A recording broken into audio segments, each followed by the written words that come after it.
con relación a las circunstancias de sus vidas. Amén. Ponga su manito en su corazón y diga al Espíritu Santo, háblame por tu palabra. Que tu palabra sea pertinente, oportuna y clara para mí en esta hora. Gracias en el nombre de Cristo. Amén. Amén. Aleluya.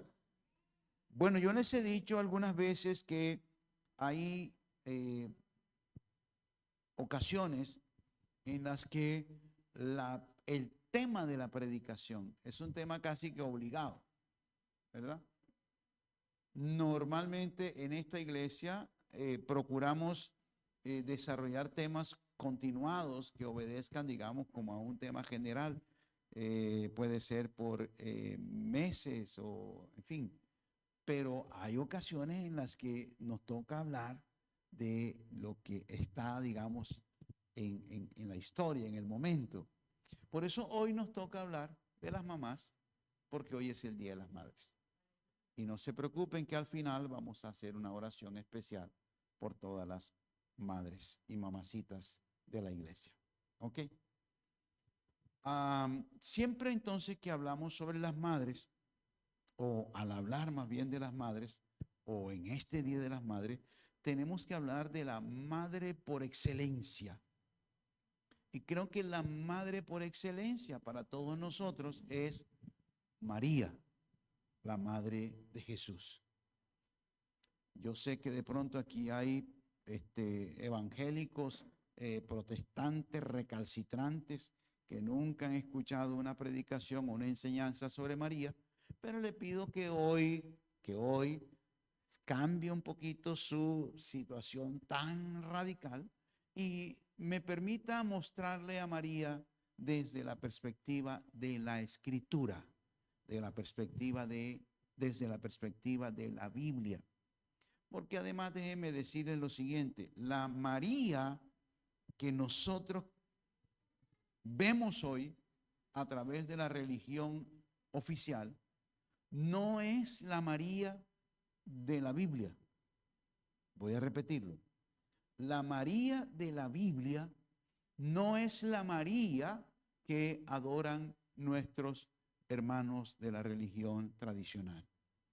Esa María que adoran en la religión oficial no, todos somos oficiales, en la religión tradicional, no es la María de las Escrituras, porque ellos han venido haciéndole unas adiciones constantes, permanentes a esa María, y han convertido a esa María, que es un personaje histórico bíblico, la han convertido en una figura pagana de adoración pagana. ¿Sí? Yo creo que si quieres.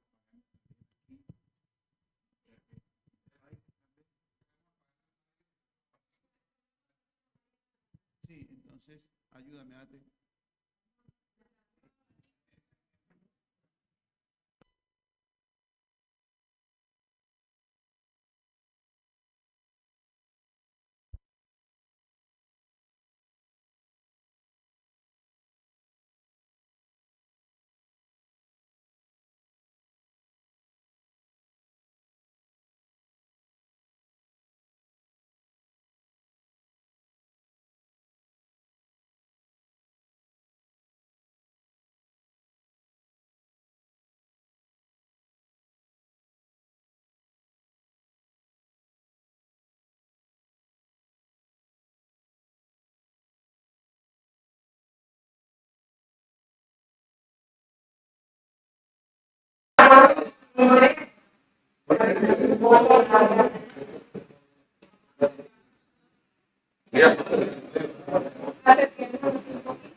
Ok, ¿me escucha bien?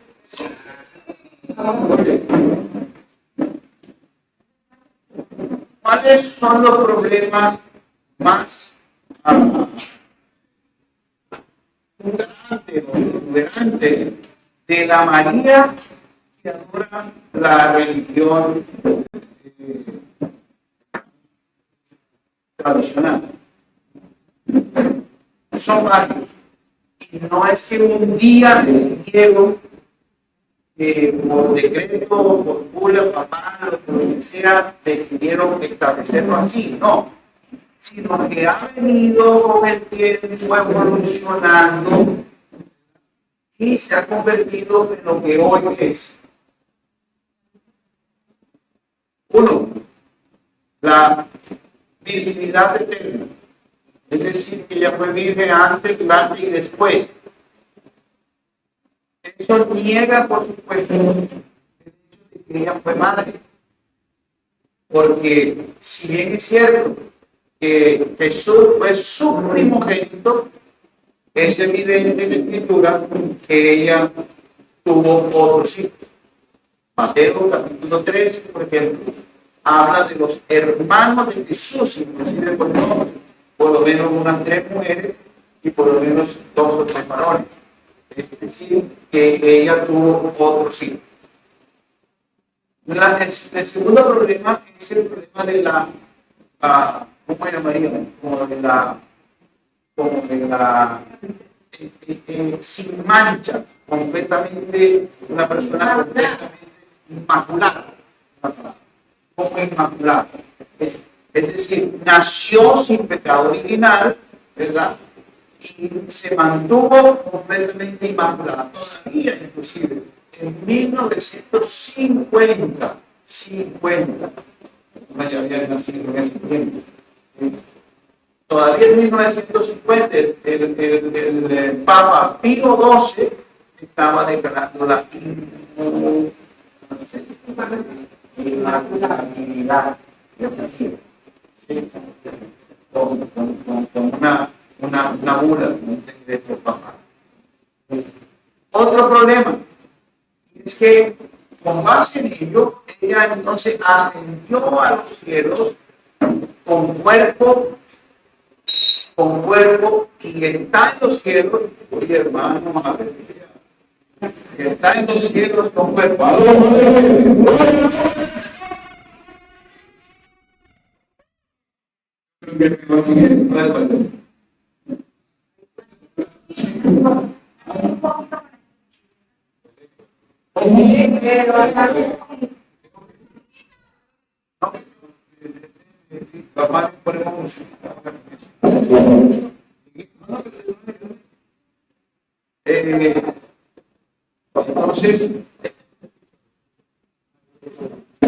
Entonces, ella ascendió a los cielos. Inclusive hay una grandísima construida sobre el monte Sion en Jerusalén, cuando uno puede llegar allá. Una catedral inmensa que se llama la Catedral de la Asunción de María.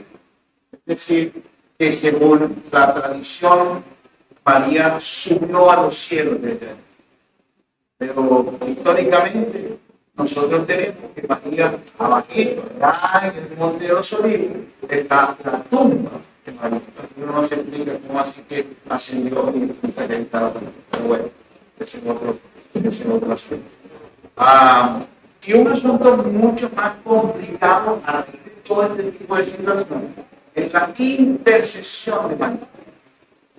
Es decir, que con base en todas esas virtudes, María se convirtió en una intercesora, a tal punto que hay estudios y filósofos y padres de la Iglesia que sostienen que doctrinalmente la mejor manera de que Dios escuche una oración es hacerla a través de María, con el famoso argumento de que hijo le dejaría una petición a su madre.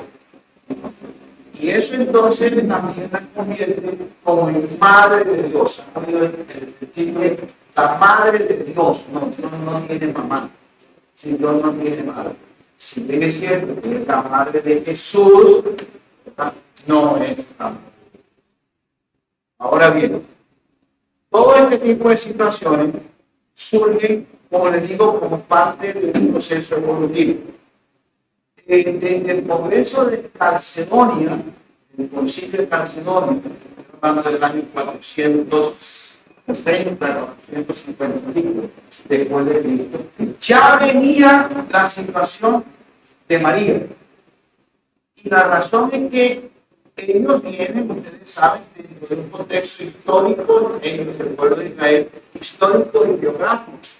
Vienen del concilio, de los babilónicos, de los persas, están inmersos dentro de toda la cultura griego-romana, y ya estaban los romanos también aquí.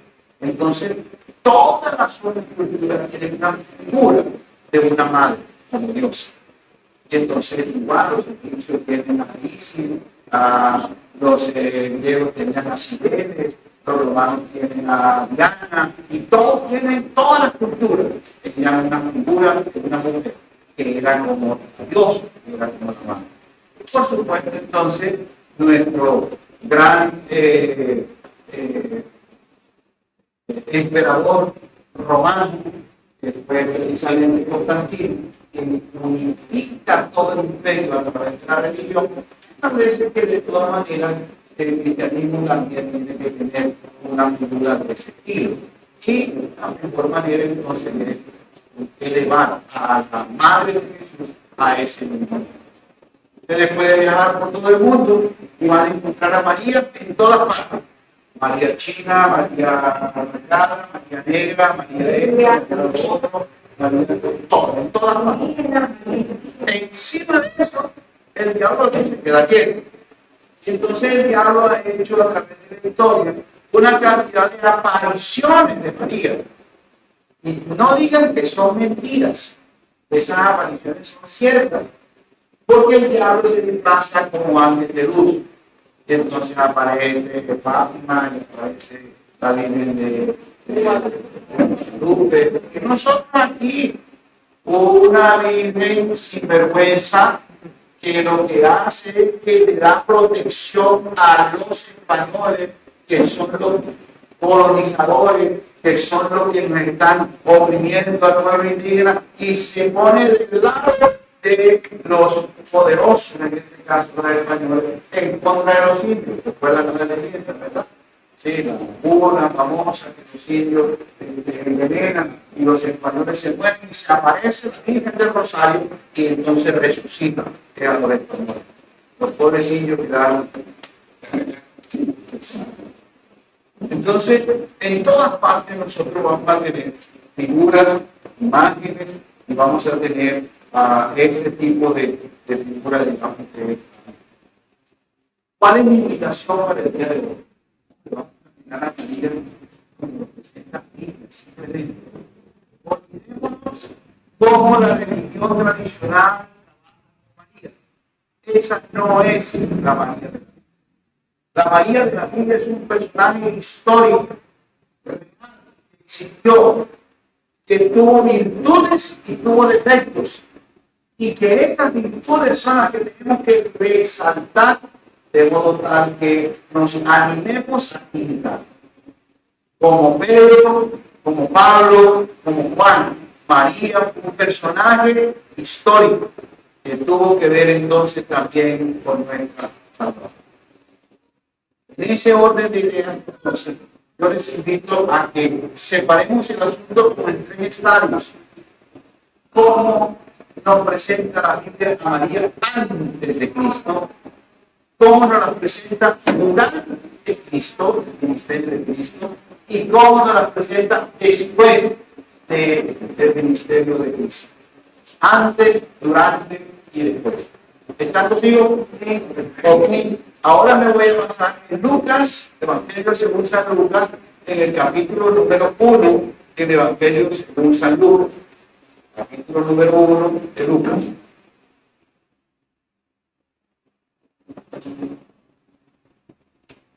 Antes, el único problema es el abanico de la pena.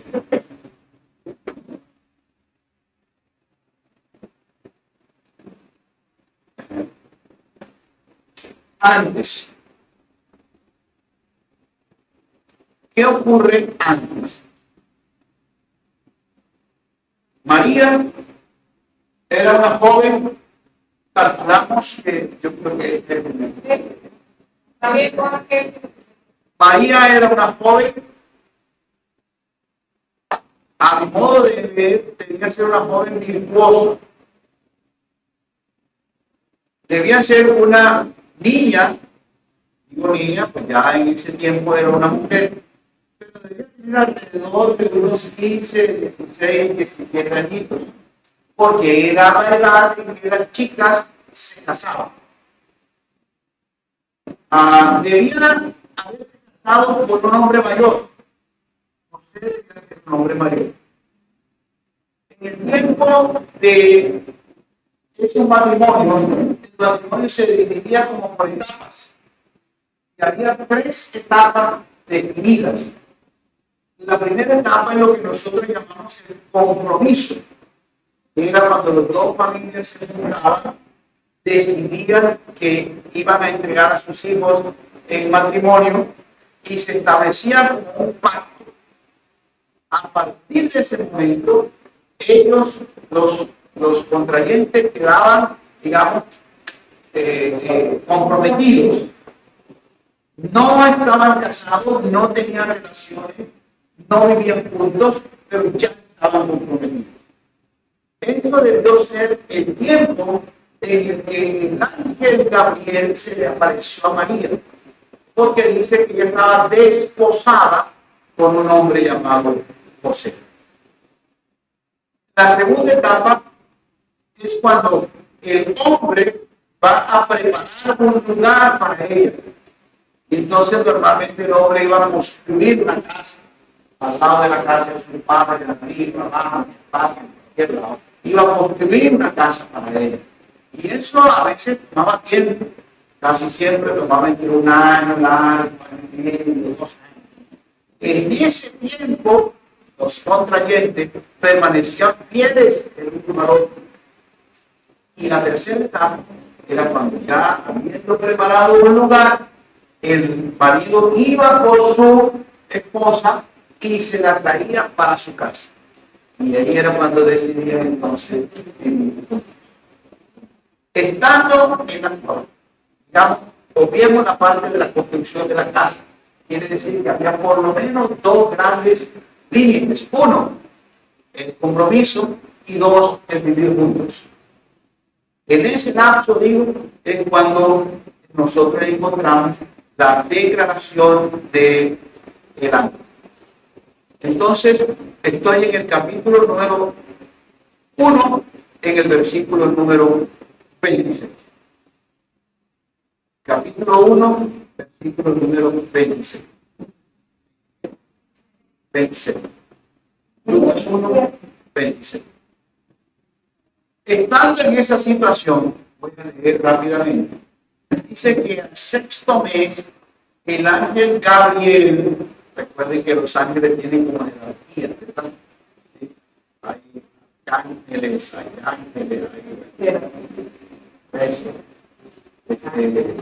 uno de esos meros es Gabriel. Y siempre vemos a Gabriel como en misiones de anuncios, como el mensajero divino, es como el que llevaba el regalo. ¿Sí? Vemos, por ejemplo, a otro muy parecido llamado Miguel, que Miguel es como el guerrero, como el que respalda a los ejércitos, etc. Este ángel Gabriel dice que fue enviado por Dios a una ciudad de Galilea llamada Nazaret. Y fue enviado específicamente a una virgen desposada, es decir, ya había cumplido la primera etapa, con un varón que se llamaba José, de la casa de David. El nombre de esa virgen era María. Ahora, cuando está hablando la Biblia de virgen, no está hablando de virginidad como nosotros la concebimos, un ser que no ha tenido una relación sexual, sino está hablando de una joven. ¿Sí? Virgen es una niña joven, es decir, que ella no era una mujer adulta, sino era una mujer joven. Dice que el ángel entró entonces donde ella estaba y comienza ahí un proceso. Ese proceso tiene por lo menos 5 puntos, 5 momentos. Vengan conmigo y examinemos los momentos. El primer momento dice que el ángel le dijo: salte muy favorecida, el Señor es contigo, bendita tú entre las mujeres.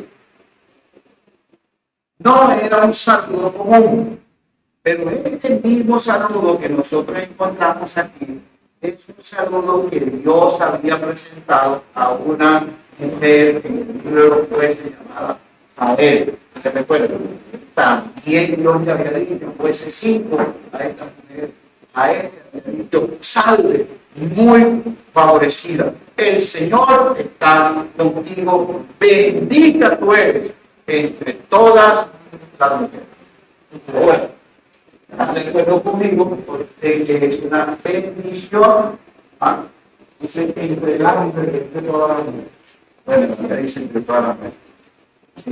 Entonces, ¿están de acuerdo conmigo en que esta era una mujer que estaba recibiendo de parte de Dios una declaración de bendición? Seguramente que tenía méritos, seguramente que tenía requisitos, seguramente que había cumplido un proceso, pero no estaba siendo visitada por causa de sus méritos. Estaba siendo visitada porque Dios había decidido escoger a esa mujer. Y eso quiero que les quede claro. Es por pura gracia como Dios escoge a María, para que preste su vientre, para en su vientre traer a Jesús. Lo segundo que le dice está en el verso 29. Ella se turbó mucho por su palabra, pensando: wow, esto que me va a decir, qué es lo que me dice este ángel. Y entonces el ángel le dice: no tenga miedo, no tenga miedo, porque has hallado gracia delante de Dios. Creo que una de las más grandes necesidades que tenemos nosotros los hombres, especialmente las mujeres, es hallar gracia. Es que Dios pueda abrir su corazón con el efecto abierto de Cristo y que tú puedas sentirte segura y protegida. Una de las más grandes necesidades de la mujer, no del hombre, es la necesidad de protección. Por eso ustedes encuentran una mujer hermosa, bonita, con el pollo enamorado de un hombre ¿sí? Porque ellas no tienen tanto cuidado con la parte física. No importa si es rubio, si es moreno, no importa si es barbón, si es flaco, si le brinda seguridad, ellas se sienten eso. Y entonces el ángel le dice: no tengas temor. Claro, ¿por qué el ángel le tiene que decir que no tenga temor? Por lo que le va a decir a continuación. Lo tercero que le dice es: en tu vientre vas a concebir y vas a tener un hijo. Y a ese hijo le vas a poner por nombre Jesús. Imagínense ustedes la situación a la que esta persona, esta mujer, se estaba enfrentando. No era permitido el adulterio, no eran permitidas las relaciones sexuales entre no parejas. ¿Sí? Las relaciones sexuales estaban enmarcadas dentro de la seguridad de un compromiso matrimonial. Entonces, esta mujer piensa: wow, quedé embarazada. Y lo más seguro es que entonces la sociedad le iba a juzgar como una mujer adúltera. Y a los adúlteros se les castigaba con la pena capital, con la pena de muerte. Y la pena de muerte era que eran sacadas fuera de la ciudad y el pueblo las apedreaba hasta morir por apedreamiento. En la Biblia, hermanos, siempre existió la pena de muerte, pero no por crucifixión, pero no por lanzamiento, sino por apedreamiento.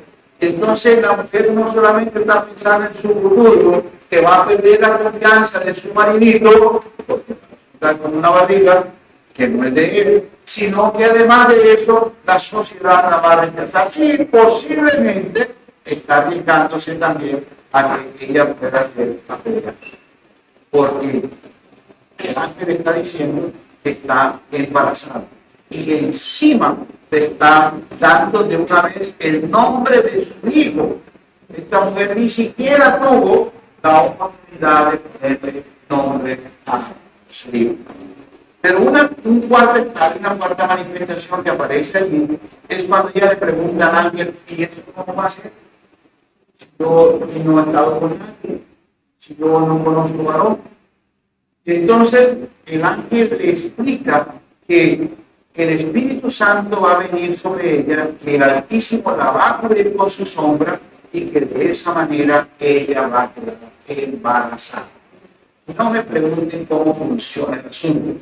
Lo que sí les puedo asegurar con plena certeza es que es la única vez en que ha ocurrido. Así que cualquier barriga que haya por allí no es fruto del Espíritu Santo. Es la única vez que ha ocurrido y no va a volver a ocurrir. ¿Sí? Entonces, el ángel le dice que es fruto del Espíritu Santo. Miren ustedes esta cosa tan bonita, porque dice que el Espíritu vendría sobre ella, el poder del Altísimo, el nombre de uno de los nombres del Señor, de los nombres más hermosos del Señor es este, ¿sí? El Olam, que es el Altísimo, ¿sí? El que está por encima de todas las cosas. El Altísimo la va a cubrir con su sombra y va a hacer que quede embarazada.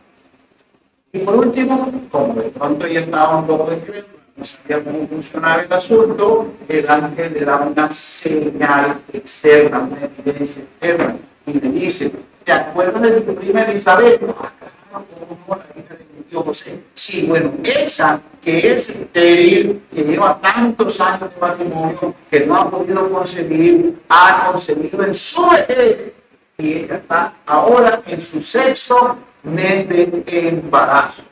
Ella le está abriendo los ojos y entonces el ángel lanza una declaración majestuosa, gloriosa, y dice: porque nada hay imposible para Dios. Y eso es el resumen de la manifestación del ángel. Nada hay imposible para Dios. Recuerden ustedes que este fue la misma declaración que Dios había hecho allá en Génesis 18, cuando Sara se echó a reír porque el ángel, otro ángel, le dijo que Sara iba a reír. Ya lo tenía, ya pedí la costumbre de la mujer, ya mi hombre, el chuchineco, ya no se le para nada. No, ¿cómo va a funcionar la cosa? Y el ángel volvió a decirle: ya, volvió a decirle: nada imposible. Está tomando esa promesa y está dándose la partida, porque nada hay imposible. ¿Cuánto creen que nada es imposible? Amén. Ahora, ¿qué produjo en María? ¿Cuáles serían las, digamos, las actitudes que nosotros podemos ver en María?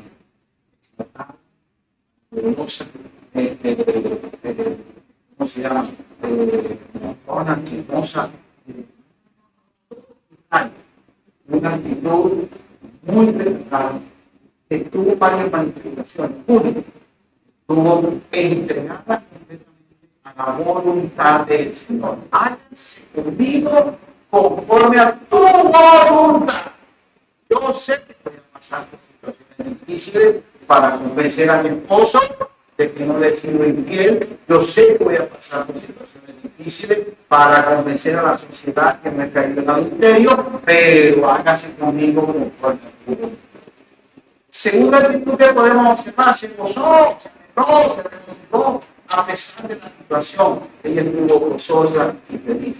Con humildad, con mucha humildad, recibió la encomienda. ¿Cuál fue la encomienda?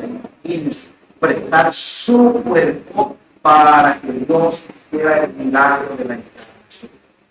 Déjenme decirles aquí en este punto: no existe mayor milagro en toda la Escritura que la encarnación. Y la encarnación es el proceso, el acto mediante el cual Dios vino desde la eternidad y se convirtió en uno de nosotros, se encarnó en un humano, se encarnó en un hombre. El Creador se volvió una criatura y se volvió un nosotros. Esta mujer fue el instrumento, fue el medio a través del cual Dios pudo producir la encarnación, es decir, Dios pudo traer a Jesús en medio de nosotros. Por supuesto que fue una mujer de fe, claro, porque necesitaba ver primero para creer que ese ángel era de verdad un ángel que había venido de parte del Señor, pero también para creer en lo que ese ángel le había profetizado, que sería bendita entre las naciones, que sería bendita entre las mujeres, que de ella delante todas las generaciones le llamarían bienaventurada. Tenía fe como se podía profetizar. Y eso hacía que fuera una mujer de amor, de relación, de gratitud al Señor. Nunca nosotros vemos a María pretendiendo ser la madre de Dios. Nunca vemos a María pretendiendo mandar a Jesús. Todo lo contrario, siempre fue una mujer que estuvo traída, dispuesta a que Dios la usara. Y allí mismo, delante se ve delante, allí mismo ella lanza una declaración profética sobre todo lo que había ocurrido en el verso 46. A partir del verso 46. Esa oración que llamamos el magnífico. Engrandece mi alma, Señor. Mi espíritu se regocija en Dios, mi Salvador. Ha mirado la bajeza de su sierva. Me ha hecho grandes cosas del poderoso. Ella comienza a hacer una oración a Dios llena de gratitud y de amor, pero al mismo tiempo está reconociendo que Dios es su Señor, que Dios es su Salvador, que Dios es un Dios bendecidor, que Dios es santo, que Dios es poderoso, que Dios es misericordioso, que Dios es justo, que Dios es soberano, que Dios es un Dios de misericordia, que Dios es un Dios de... Miren todas las cosas que ella reconoce de Dios. Cuando nosotros vemos justamente a María antes de Jesús, nosotros vemos una mujer rendida a los pies del Señor. Vemos una mujer que se presenta como un canal limpio a través del cual la gracia del Señor podía fluir para traer a Jesús. Hasta aquí comentamos. ¿Cómo vemos a María delante del Señor? Vemos a María, bueno, Jesús permanece en su casa más o menos hasta los 30 años, que era la mayoría de edad, en la cual él puede salir de su casa. No vemos a José, lo cual nos hace impedir que José muere durante ese trance, durante ese tiempo, y que Jesús le toca asumir, como era la costumbre, la función del Padre para el sustento de su casa, su madre y sus hermanos. Prueba de ello es que cuando Jesús intenta salir a su ministerio público, uno de los rechazos más grandes, no sé, este no es el hijo de María, este no es el hermano de Santiago, de Tomás y de otro, y ahora que viene a tirar aquí de viene del cielo, si nosotros lo reconocemos, si nosotros sabemos que es su pariente, parentela. Entonces, Jesús estuvo seguramente viviendo allí con su madre. Pero cuando sale a su ministerio público, esos 3 años y medio que dura su ministerio público, seguramente que María se convierte entonces en una señora de su propio vida. No es la que maneja, no es la que manda. Recuerden ustedes que en Mateo capítulo 12 hay una historia donde Jesús está allí con su familia y llega gente a decirle, oye, está ahí con sus discípulos y llega gente a decirle, oye, te busca tu familia, allá está tu mamá. Y Jesús dice, un momento, mi madre y mis hermanos son todos los que hagan la voluntad de Dios. Esos son mis madres y mis hermanos. No quiere decir que él estaba haciendo grosero con su familia. Lo que quiere decir es que su familia no debe ser ninguna influencia espiritual sobre su vida, sino todo lo contrario. Él ejercía influencia sobre ellos. Es decir, María reconoce entonces a Jesús su verdadero liderazgo. A los 12 años, ustedes recuerdan que él está en Jerusalén haciendo su bar mitzvah, allí como todo judío de la época, y después entonces en el regreso se les pierde en el camino, los padres se detienen, regresan a Jerusalén a buscar, y le encuentran sentado en el papá con los doctores.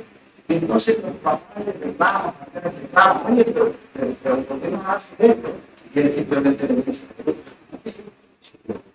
pues venimos a esto. No sabe que la voluntad de mi padre, yo necesito. Y hay un detalle interesante. Dice, María guardaba todas estas cosas en su corazón. Sí, aunque ella sabía que no había parido, ella sabía que había sido engendrado en su vientre, aunque ella sabía que su cuerpo había sido usado para la encarnación, ella sabía que Jesús había venido con un propósito.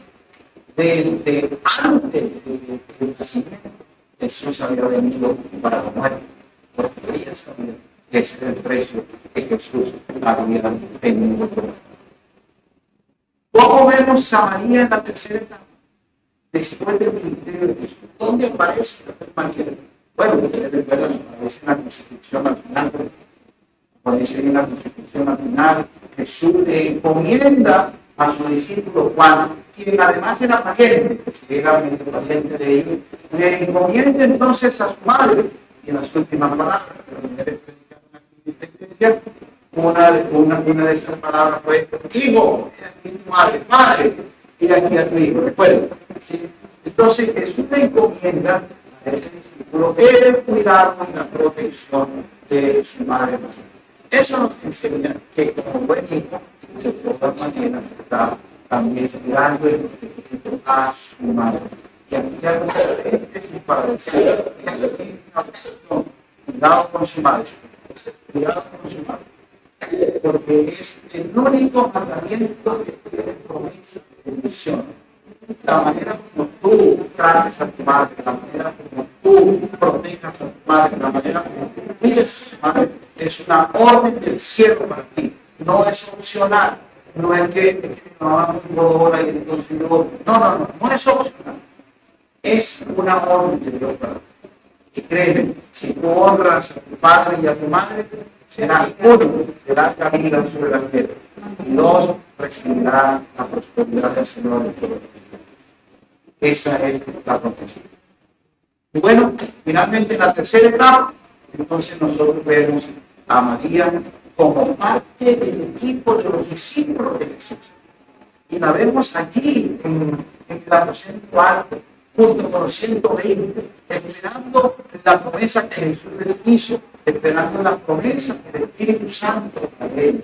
Y seguramente ella fue parte entonces de ese ministerio, ese avivamiento de que esos 120 llevaron a todo el mundo conocido, comenzando desde Jerusalén, Judea, Samaria y hasta un último de la tierra. Seguramente María fue parte de él. Dice la tradición, no la Biblia, dice la tradición que María junto con Juan fueron a vivir a Éfeso y que Juan se convirtió en el obispo de Éfeso y que su mano derecha era precisamente María. De todas maneras, históricamente María murió en Jerusalén. No sé si fue que se regresó a morir en Jerusalén, porque pero aquí está la tumba de María en la iglesia ortodoxa griega, aparece la tumba de María. Ahora bien, repaso. Antes fue escogida por Dios para ser un canal de bendición. Durante el ministerio de Jesús se convirtió en su discípula fiel y después del ministerio de Jesús se convirtió en el grupo base que llevó el arrepentimiento de Jesús a todas las misiones. Todo esto nos lleva a pensar, los hermanos, lo siguiente: si bien es cierto que María no es intercesora, si bien es cierto que no es intermediadora, si bien es cierto que no es todo lo que la religión tradicional trata de decir, sí es cierto que es una mujer singular. Sí es cierto que es una mujer digna de imitar. Sí es cierto que así como hablamos de Pablo, de Pedro, y que así como hablamos de Santiago, y así como hablamos de otras figuras importantes del Nuevo Testamento, es necesario que también hablemos de María, es necesario que también la coloquemos sobre un pedestal para imitar, es necesario que también nosotros examinemos nuestro servicio a Dios a la luz de lo que ella representó, lo que ella significó. Piensen por un momento la situación. Miren, no fue fácil para esa mujer. No fue fácil casarse con un hombre mayor estando embarazada de otro. No digo pero estaba embarazada de otro. No es fácil para una mujer casarse con un hombre que ama estando embarazada de otro. Pero ella le tocó eso.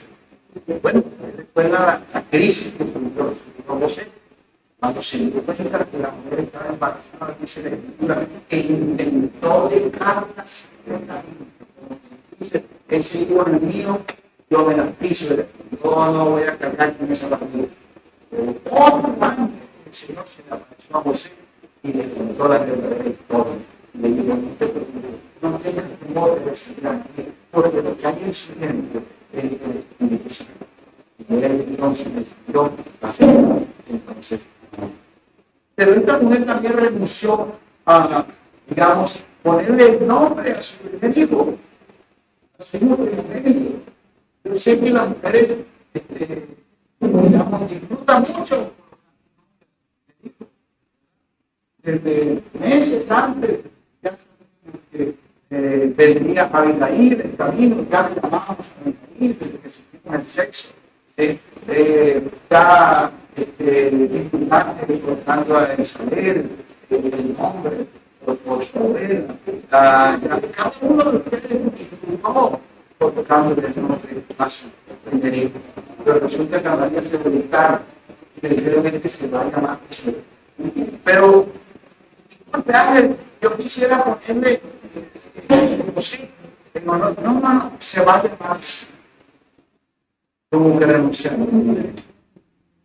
Tuvo que renunciar a ser una esposa, casada con un hombre que no era el padre de su hijo. Y tuvo que renunciar al hecho de criar a ese muchacho siempre con la sombra de que no era el padre de su propio hijo. Esta mujer tuvo que renunciar a soñar con el futuro de su hijo, lo que ella quería que su hijo fuese, lo que ella quería formar en él. Él va a ser un abogado, él va a ser un médico, él va a ser un esto. Ella no podía decir nada de Jesús, porque ya Jesús venía planeado, ya Jesús venía con su propia agenda, ya ella sabía lo que iba a hacer con Jesús. Recuerdan el caso en la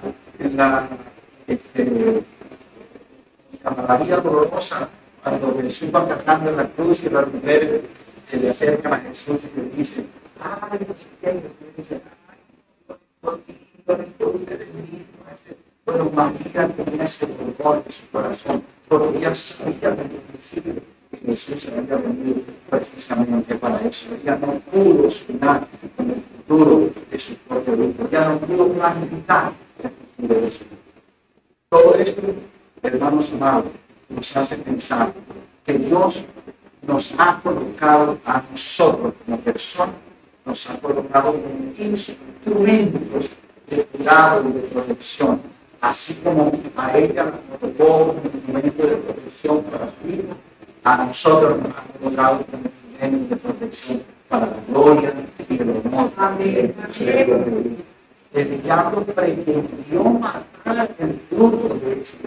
Después de todo lo que el diablo hizo con Herodes, con la muerte de los niños, con la vida de Egipto, y todo lo demás. Igualmente, el diablo pretenderá matar en tu corazón el amor por el fruto de ese libro, del fruto de esa mujer, que en este caso es Jesucristo.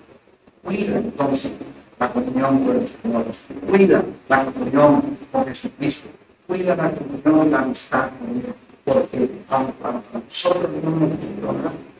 Ella le cortó la vida, a ella le cortó la renuncia a una cantidad de cosas. Creo que es una mujer cuya entrega, cuya fe, cuya humildad, sobre todo cuya proyección hacia el futuro, nosotros debemos imitar. Creo que es una mujer digna de imitar, porque creyó que no había nada imposible. Dios no hay nada. Y aquí la sierva del Señor. Hágase conmigo conforme a tu palabra. Entonces el ángel se fue. ¿Cuándo entonces nosotros, por eso me queremos, quisiéramos decirle al Señor?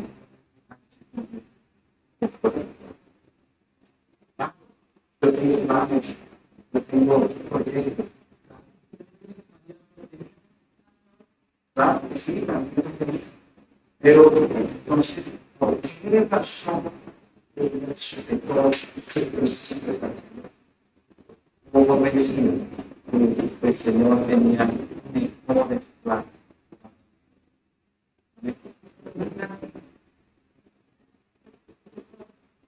El problema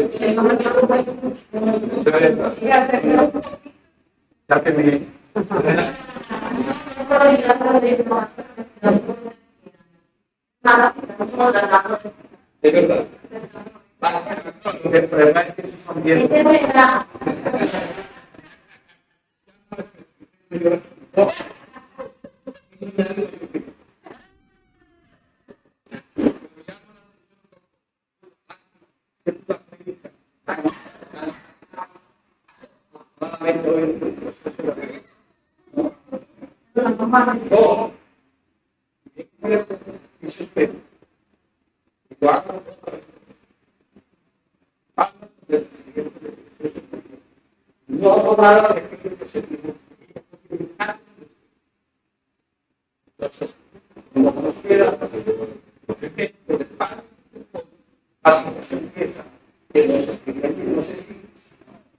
No te capto bien para todo. En lo del desarrollo de la prédica, la quisiera la apartaba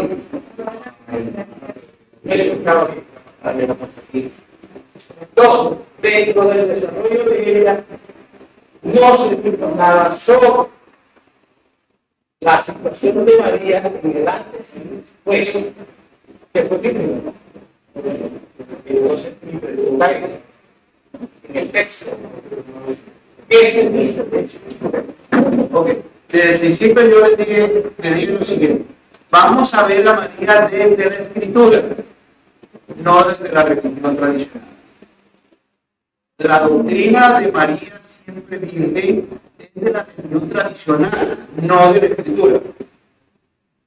No tenemos que mencionarlo porque estamos viendo a María desde la Escritura. O sea, desde la Escritura no es lógico que una mujer que para que vivir. Desde la Escritura. Y está en juego no solamente la Escritura, sino está en juego toda la tradición del mundo judío. Y más todavía, mencioné que tuvo hermanos. Y entonces los otros hermanos, ¿cómo nacieron? Eso quiere decir que esa doctrina de la perpetua virginidad es un invento. Es un invento de la religión tradicional. Lo otro es que Esteban va a repetir la prédica, no es preocupe. Vamos a volver a repetir el prédica para la mano. No, ustedes fueron los que hicieron la conversación. Otra pregunta. Pónganse de pie conmigo y terminamos con él.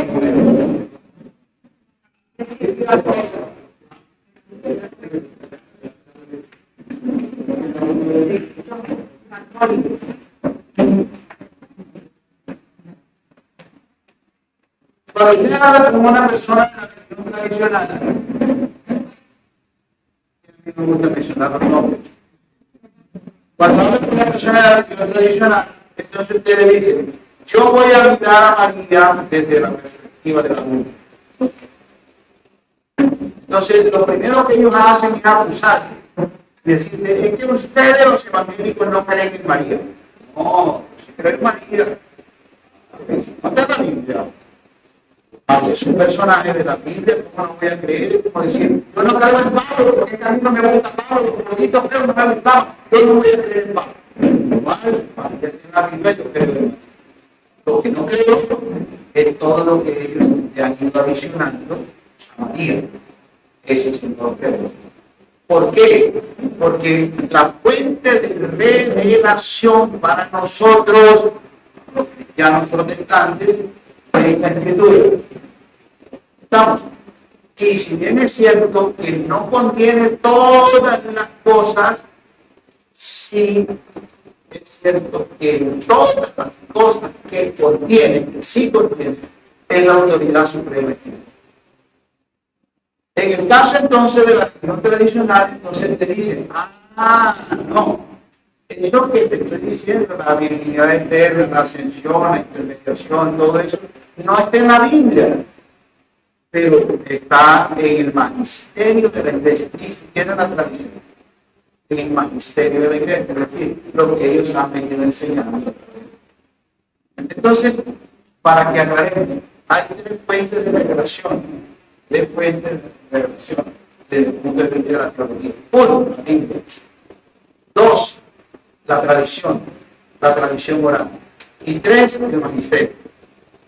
Entonces, nosotros creemos en la Biblia, sí, y en aquellas cosas en las que no estamos de acuerdo unos con otros, le damos validez o valor a la tradición oral. Pero ellos creen entonces en la Biblia, en un caso, en la tradición en otro, y en el magisterio de la iglesia en otro.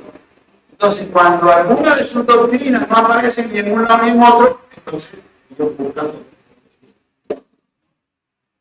¿Sí me han entendido? Entonces, por esa razón, cuando ustedes hablen de estas cosas, con una persona de la tradición, sepa qué es lo que esa persona cree. Ahora, la mayoría de personas no tienen ni idea de esto, porque no son estudiosos de la doctrina, porque nunca han estudiado la escritura. Nada de eso, simplemente el cura del barrio le enseñó algún día esto y ellos lo creyeron. Esta que la mamá de Dios y cómo la mamá de Dios puede hacer estas cosas como la mamá de Dios. Entonces, miren que van suplantando, y van poniendo a María por encima incluso de la. Pero bueno, algún día haremos un taller sobre la interpretación de María. Lo que yo quise hacer en esta mañana fue invitarte a que imites a María.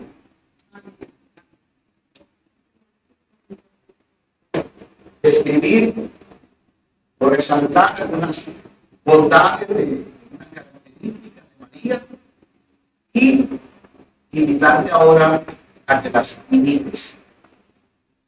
Que tengas una actitud de gratitud, de agradecimiento a Dios, porque así como Dios escogió a María para que en su vientre se formara Jesús, también un día Dios te escogió a ti, y en tu corazón naciera Jesús.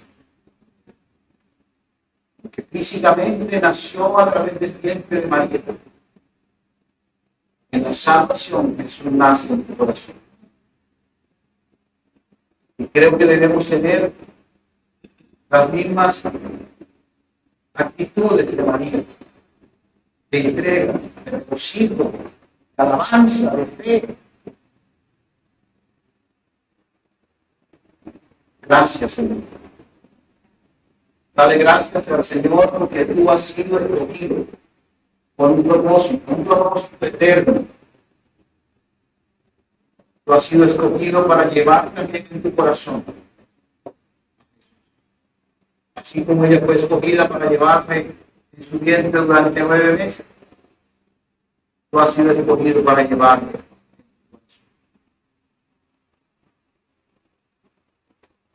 Habla con el Señor donde está. Manda tus manos al cielo. Adórale un momento.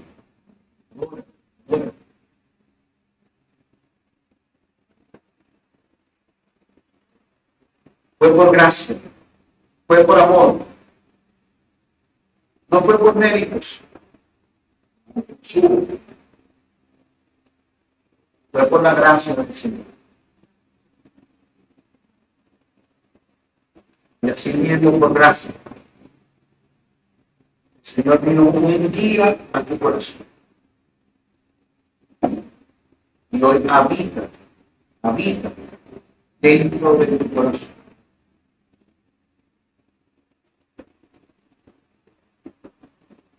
Dale gracias al Señor. En este día de las madres, nosotros podamos recordar a la Madre de nuestro Señor.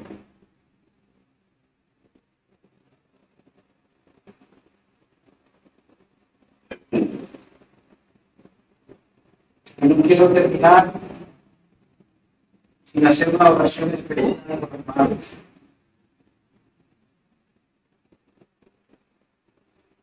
Por eso voy a pedir que las mamás que están aquí digan acá frente ahora. Hacer una oración especial.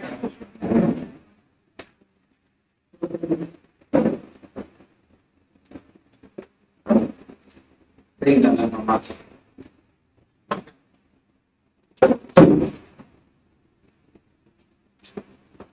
Gracias, Señor. Voy a pedir que ustedes se tengan sus manos hacia Dios.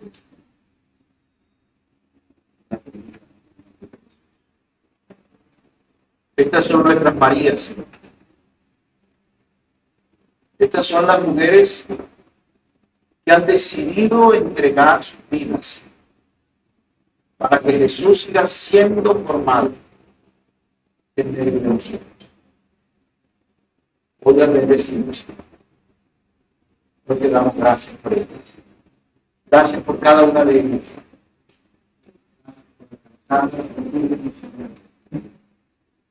Gracias por llenarnos. Espíritu Santo, Jesús. Gracias por cada una de ellas.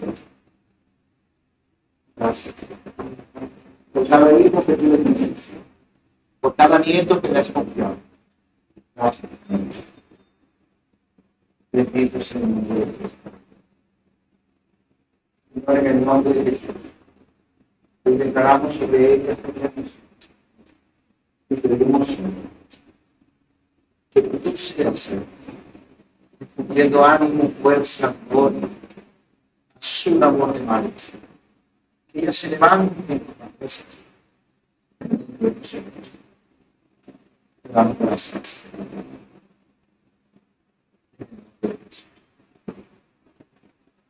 Padre bendito, ustedes se llevan hacia allá y toquen a una de las mujeres que dentro.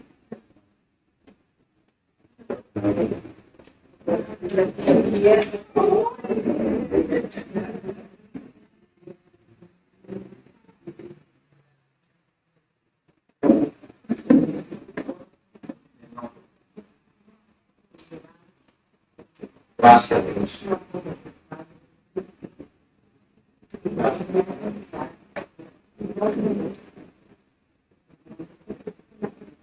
Ahora oramos en el nombre de Jesús. También por nuestras madres, Señor, que no están con nosotros.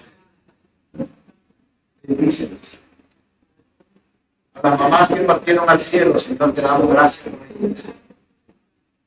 Gracias por lo que nos impartieron en la tierra. No te equivocaste, Señor, por nosotros. Nos dice las mejores madres. Gracias te damos, Señor. Ahora, Señor, que tu bendición nos alcance. Gracias.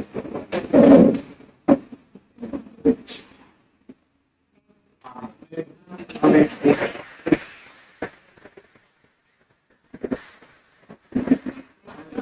Digo que el Señor le dé y le dé una semana de gloria.